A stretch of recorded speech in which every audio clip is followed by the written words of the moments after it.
अध्याय 7 देख रहे हैं। Ashoka the emperor who gave up the war.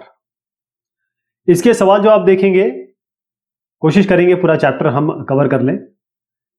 ये कुछ चित्र हैं जिस पे हम वापस लौटेंगे जब भी सवाल में इनके बारे में पूछा जाए।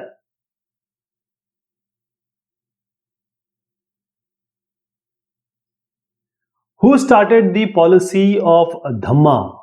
अब धम्मा और धर्म ये दोनों एक ही चीज है।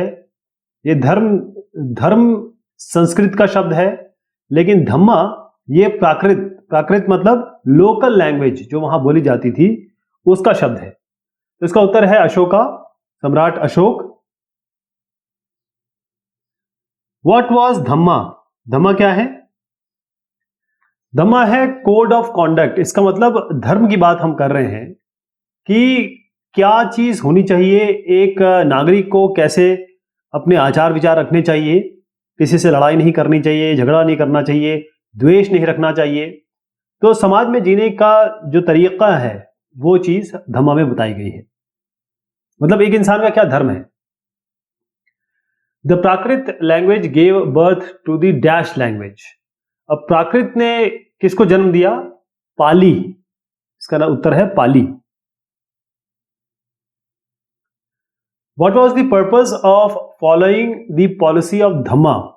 धर्म या धम्म की पॉलिसी जो है या धर्म की नीति, इसको अगर इसके अनुयायी बने या कहें इसको फॉलो करें, इसके पाथ पे चले, क्या पर्पस है उसका? तो इसका उत्तर है He followed this policy to uplift the moral of his subjects, though he did not declare Buddhism as the religion of the state. यह हम बात कर रहे हैं सम्राट अशोक के बारे में।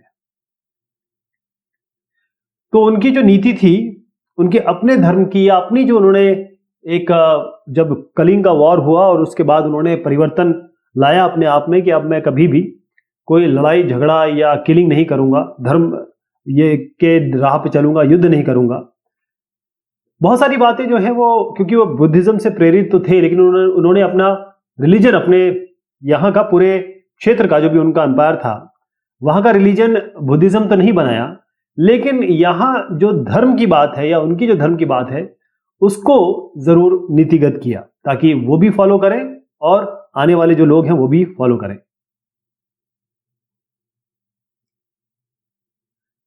धम्मा is the Prakrit word of for the Sanskrit term dharma. अभी मैंने आपको शुरुआत में बताया, तो बिल्कुल सही है, इसका ट्रू कर दीजिए। Ashoka was inspired by the teachings of. अभी हमने उत्तर दिया गौतम बुद्ध की टीचिंग या कहें उनके उपदेश, जो भी उन्होंने कहा धर्म की राह पे किस तरीके से चले, उससे इंस्पायर्ड थे, उनसे अशोक काफी प्रभावित थे। When did Ashoka's inclination towards Buddhism developed? कब अशोक का जो इंक्लिनेशन है बुद्धिज्म की तरफ, यानी कि वो उनका झुकाव कब ज्यादा हुआ? तो उत्तर ये है कि जब हम बात करें इनकी, ये सम्राट अशोक है, यहां पर आप देख रहे हैं भगवान बुद्ध का भी चित्र है, लेकिन बात हुई थी यहां पर कलिंग की लड़ाई हुई थी 261-62 ईसा पूर्व में। और जब उन्होंने देखा दया रिवर, वहां पर एक रिवर है, कलिंग मतलब उड़ीसा, पुराने उड़ीसा को कहते हैं, वहां पर उन्होंने लड़ाई की और उसके बाद उस भाग को जीता और तकरीबन 1 लाख लोग इसमें मरे। पूरी की पूरी जो दया नदी है वो रक्त रंजित हो गई थी, उसमें खून ही खून था। इसके बाद क्योंकि जब बैटल हुआ, जब लड़ाई हुई कलिंगा की और उन्होंने जीता, उसके बाद उन्होंने जो 1.5 लाख लोगों को बंदी बनाया, 1 लाख लोगों की मृत्यु हुई, उसके आफ्टर इफेक्ट्स में वो बुद्धिज्म या बुद्धिस्ट रिलीजन के करीब गए और फिर उन्होंने कहा कि हम अहिंसा का पाथ लेंगे, जो कि बुद्धिज्म भी कहता है। From where does the term dhamma was taken from? ये कहां से आए? प्राकृत लैंग्वेज। किसी भी एक रीजन में, जहां पर अभी आप एक छोटा सा इलाका ले लीजिए, वहां पर एक उनकी अपनी भाषा होती है और उस भाषा को प्राकृत लैंग्वेज कहते हैं।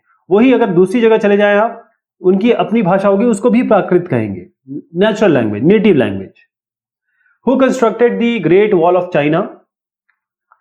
तो एम्परर्स, चाइना के एम्परर्स ने बनाया है, मैं इनकी बात कर रहा हूं, ये जो ग्रेट वॉल ऑफ चाइना है लेकिन इसमें 6 डायनेस्टीज थी, 6 डायनेस्टीज 2300 साल पहले इसको बनाया गया, और 6 ऐसी डायनेस्टीज थी जिन्होंने इसमें काम किया। सबसे लास्ट में या सबसे इंपॉर्टेंट जो है वो क्विन डायनेस्टी है, जिन्होंने जो उसका नॉर्थ पार्ट है उसको कनेक्ट किया, उत्तर वाला भाग जो है उसको कनेक्ट किया। What was the language in which the Rock Edict was written? कौन सी लैंग्वेज में लिखा गया था? यह ब्रह्मी स्क्रिप्ट में लिखा गया था। The Rock Edicts were written in Brahmi script, और वो ऐसी स्क्रिप्ट में, ऐसी प्राकृत लैंग्वेज में लिखा गया था जिससे वहां के लोग उसे समझ सके, जो कॉमन लोग हैं वहां के, नेटिव लोग कह सकते हैं, वो समझ सके। Why the Great Wall of China was constructed? Great wall of China का निर्माण क्यों हुआ था? उसका कारण था कि मान लीजिए ये बाउंड्री है, यहां पर जो भी एम्परर उस समय रहे उनका साम्राज्य था, यहां पर पशुपालक थे और भी लोग, जो जनरल पब्लिक है वो रहती थी, तो यहां से लोग हमेशा आक्रमण करने चले आते थे, आक्रमण होता रहता था। अब ये बार बार होता रहता था, तो इसकी संभावना को बिल्कुल नलीफाई करने के लिए दीवार बनाना शुरू किया। पहले तो छोटी दीवार से शुरुआत की, धीरे धीरे बढ़ते बढ़ते अभी आप देखेंगे तो 21,196.18 किलोमीटर लंबी दीवार है। ये विश्व की एक, जिसे कहें, धरोहर है, मास्टरपीस है। Great wall of China had a system that at every distance of 100 to 200 metre there will be a बुर्ज। हिंदी में उसे बुर्ज कहते हैं, अंग्रेजी में उसे कहते हैं वॉच टावर। कहने का मतलब ये है कि जैसे मान लीजिए 100 मीटर या 200 मीटर आप गए, तो ये जो आप देख रहे हैं, ये जो जगह है, यहां पर बुर्ज होता था, यानी कि वॉच टावर। यहां पर खड़े हो गए, देखा कि इधर इधर क्या हो रहा है, यहां पर देखिए आगे फिर बढ़ गए और फिर यहां पर वॉच टावर आ गया, फिर आगे बढ़ गए, फिर वॉच टावर आ गया, ऐसे था ये। हिंदी में उसे बुर्ज कहते हैं, बुर्ज। What is a watch tower? अभी हमने डिस्कशन किया वॉच टावर होता क्या है। तो वॉच टावर का मतलब ये होता है कि एक वॉच टावर एक तरीके से फोर्टिफिकेशन है। आप जब फोर्ट होता है तो उसमें हर एक इंटरवल के बाद, हर एक छोटे छोटे भाग के बाद एक थोड़ा ऊंचा सा इलाका बनाया जाता है, या फिर कहें एक बिल्डिंग में ऐसा बनाया जाता है जिससे एक वो ऐसा लगता है जैसे अलग स्ट्रक्चर खड़ा हुआ है।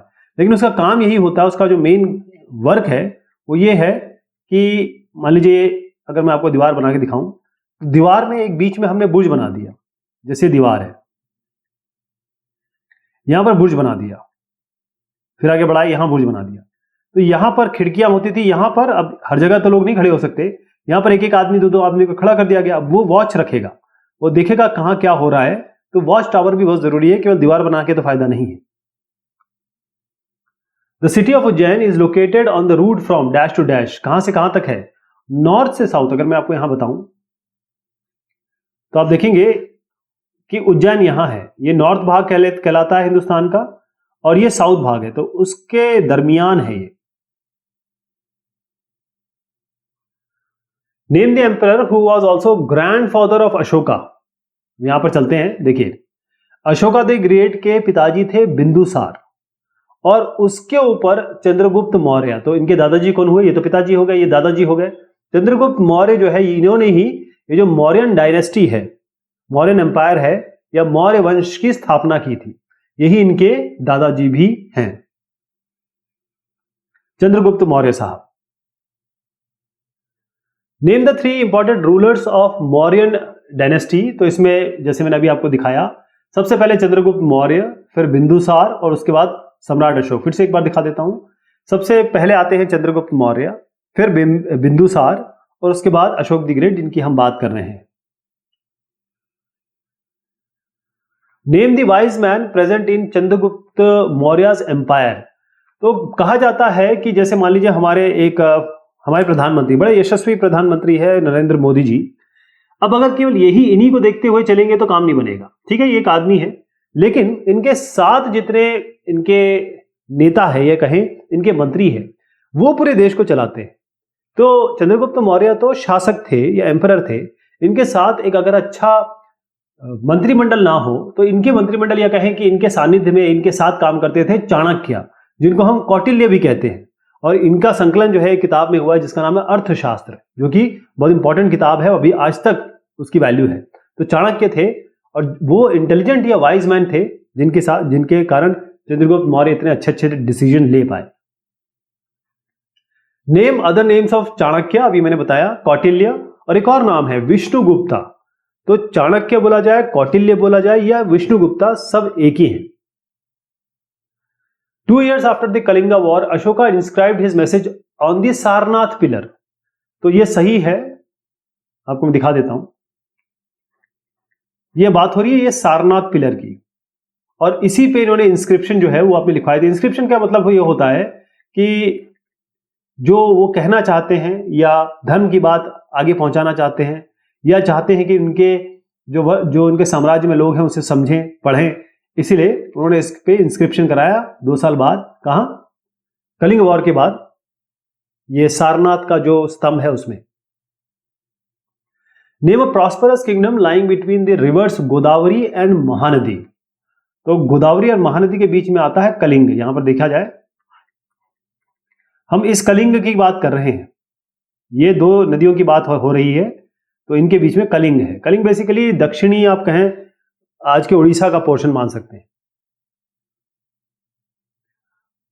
How were empires different from the kingdoms. Empire मतलब होता है साम्राज्य, और ये किंगडम मतलब होता है केवल राज, यानी एक छोटा जगह होगी, बहुत छोटी नहीं, मतलब जनपद जैसी नहीं, महाजनपद जैसी, लेकिन एम्पायर बहुत बड़ा साम्राज्य होता है। अब मैं अगर आपको दिखाना चाहूं तो ये जो जहां पर आप लाल लाल लाल लाल बिंदु देख रहे हैं, ये सारा मौर्यन एम्पायर में आता था, क्योंकि यहां पर इंस्क्रिप्शन मिले हैं, यहां पर अभिलेख मिले हैं, हमें पता चला है कि एविडेंस से कि यहां तक फैले थे।